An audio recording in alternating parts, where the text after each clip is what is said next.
Hello ladies, and welcome back to Tickle Darling. My name is Olivia, and this video I feel like I'm playing Tickle tutorial catch up this week. I've been a bit under the weather for probably the past month or so I haven't been shooting as much as I would like to. And for this series of videos, I just feel like I've fallen behind on the videos, not the looks that I post on Facebook and on Instagram. But this is my Colors of Love series. The wrap from Monday was the Intuitive Love wrap, which was shades of blue and gray blue. It was pretty. I was very pleased with the way it turned out. The basic styling is the layered artsy side swoop by Rachel. The original tutorial can be found on the Wrapunzel ladies channel. I will add a link in the description box so you can go over and check out her fabulous tutorial. It's completely amazing. She's a wonderful, wonderful lady. I've honestly learned a lot by watching her videos over the years. So now that I've rambled on, apologies. The three scarves that I used in this look, the square Israeli tickle. It's a denim blue or a dark blue with the silver threads. I'm thinking it's the dark blue. I'm using a random silver gray scarf with this gold border, which you will not see a lot of. I try to hide it. For this scarf, if you have a 2-in-1 in a gray or another type of light cotton scarf, that will work as well. And then this absolutely fabulous cranberry. This is so soft. This is the softest of all of the cranberries. It's really fun and easy to work with, and I can't wait to show you how I pleat it. So I've started out by putting on my Wendy. I'm using my black Wendy. I know it's a little bit hard to see, but with my lighting setup, my white Wendy seems to just glow and it's distracting. So we're going to start off with my black Wendy. I wear my Wendy a little higher on my head. My hairline's like right here, so you can see where my velvet comes to. It just keeps the friction from being on my hair so much, and it anchors it to my forehead. I have a rather large forehead, so it's okay. It gives it a little cover, so my face looks a little more proportionate. All right, and from the back, you can see where, or from the side, excuse me, you can see how this cones up instead of being back down. So just a little bit of reference on how I'm wearing my shaper, so if you want to, FYI, if you want to know. I'm going to start out by taking my Israeli and folding it into a triangle, an even, or as much as even as you can get it. And I'm going to place it on my head all the way to the front.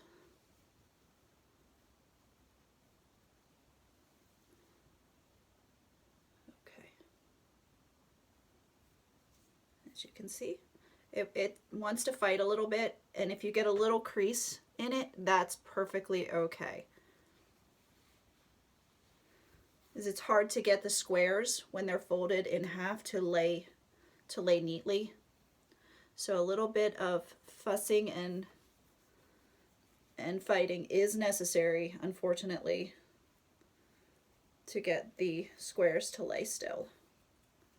Okay, so I'm just doing a basic tie in the back to anchor this one. And the little tail, you can leave it, or you can just roll it up and tuck it in. And I'll turn around and show you. Just rolled it. Here. So I took this and I rolled it up, and I'm tucking it in like so. Okay. Now I'm bringing this tail up. Now they're not long enough to bring up and tuck in the back, so I'm laying it across. You can see, just laying it across, and then I'm bringing up the other side just to put the pressure on it and it'll hold it down. Okay, and there you go, tucked in. For the second scarf, I'm going to fold over this rather garish gold and place it on my head, even tails, at an angle, not covering up all of the blue in the front. I want to see the blue on this side just a tad. I'm going to bring it around, even Steven. I'm tying this one in a knot just because I find it easier. Okay, one on each side.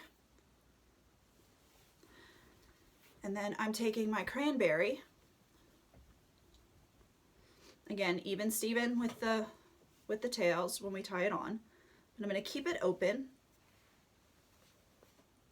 and lay it on at an angle, the opposite of the gray.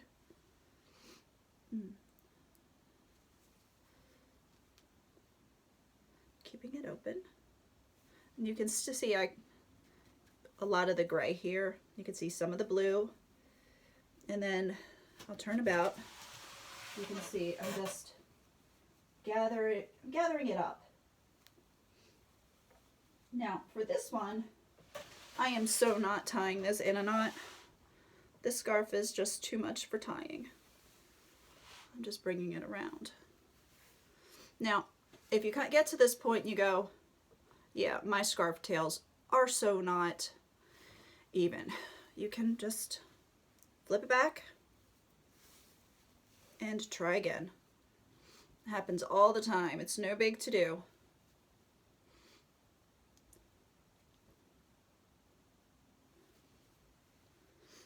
Again.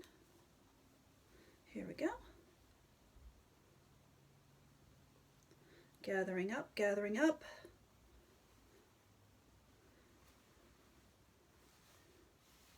Twist a bit.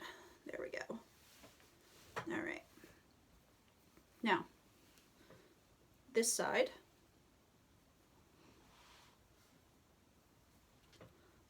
Just going to, yes, this side. I am just going to fold in the edges. Bring my friend, the gray, up at an angle. And he's not long enough to go all the way to the back. No problems. No worries. All right, if he'll stay there, cooperate for 1 second, it will not be a problem for long because I'm going to fold this scarf into thirds, this tail of the cranberry scarf into thirds, and I'm going to bring it up and around the very back. And as you can see, I can grab what's left of that gray and tuck it underneath as I move. So I'm going to spin around and show you what I'm doing in the back. So I've grabbed the ends. Here's the ends. I tuck them underneath of the cranberry as I bring it around. I find my pocket and I tuck the cranberry tail in. So you see, if you come up short with one of the tails, it's completely okay. We can make it work.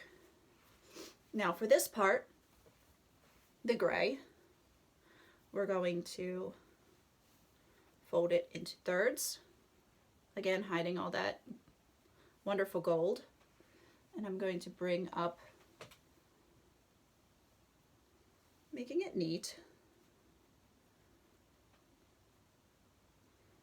and I'm simply tucking, see the pocket? I'm simply tucking it in right here. Okay. making sure all the fringe bits are put away. Okay, so far we have a really fantastic crissy-crossy happy wrap. Now we get to go with the fun stuff. I love pleats. Pleats are my passion. So I have this, I'm holding it out. This scarf will show me exactly where it wants to pleat. Do not fight. This is my one piece of advice when it comes to pleats. Do not fight the scarf. The scarf will win every single time. Doesn't matter. The scarf will tell you what it wants to do. So my scarf says my first pleat should start here because this piece here wants to just fold over. Now, I really like this piece, but again, if I start to fight with the scarf, it's not going to turn out and I'm going to be frustrated. So I just let it go. First fold over, just like so. All right, now I'm going to figure out what the scarf is wanting to do. I'm just grabbing a random spot, pulling it up, and seeing that the scarf is okay with that placement. Just a little adjustment at the end here should be all you need. You shouldn't have to fuss too much with getting the pleat in. If you have to fuss and it's rolling back out, just drop the fold and pick it up again somewhere else. In. It'll become second nature to you after a little bit of practice. Again, grabbing. That's third pleat. And I'm grabbing. Here's the fourth pleat.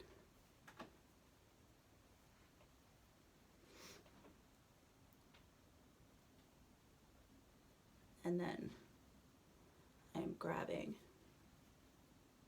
maybe for a fifth pleat, depending. Okay, I think we're gonna get one. Okay, so. All right, that one may or may not stay depending on the scarf. I'm folding the back up. I'm taking my hand, I'm grabbing the whole end, and I'm keeping it pulled tight. Again, a little finagling. Keeping it pulled tight. Hand placement. In Rachel's video, she likes hers a little bit looser. I don't like it so loose, so mine comes closer to my head, which I just found works better for me and my styling. Now, I've placed the scarf up and on top along the same line as the gray scarf. And I'm taking this extra fringy bit tail, finding the pocket, same pocket we tucked in the other scarves, and I'm going to tuck it away. I'm just pushing it under because I really like that. It's not cone shaped, but I really like that up to it, almost a triangle, almost a cone, because it reminds me of the Beauxbatons hats worn in Harry Potter and the Goblet of Fire. I really loved those hats, but I love this swoop up. That in the photographs it looks very triangular, very witchy. It's pleasing to me. Excuse me for one moment. Phew. Allergies are killing me. All right, so I'm going to find my first pleat. I am obsessive about where they lay. So I'm adjusting them. This is the best part. You get your pleats set in when you're wrapping. You can easily tuck away the tail and start adjusting where they lay. And their spacing with the wrap almost complete on your head.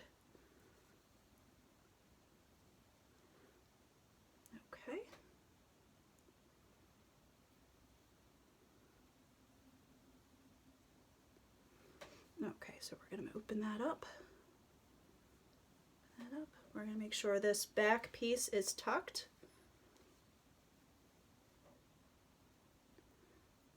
Tuck here. Okay, now for my decoration, I wore this fantastic kitty cat pin. This pin was my mother's and should have had 3 little tassel-y bits, but I lost one of the tassel bits. This thing is ancient, and it makes me giggle to say that it's from the 1980s. Very old, right? But I had this fun little charm laying about, and it was a snowflake, so I said, oh, blue, snowflakes, ice. It totally goes. Cats hate ice, but whatever, it totally went in my mind, so I added it. But I'm going to stick this really fun pin in. I'm thinking about converting, and I say this all the time, I'm thinking about converting all of my pins into magnetic pins, just so that I don't have to worry about sticking holes in my scarves. But I can't bring myself to do that to my vintage pins. I don't know what it is, but I just can't do it. Okay, and now to get back on track, this is the finished look from Monday, Intuitive Love. I'm going to spin around so you can see the finished back.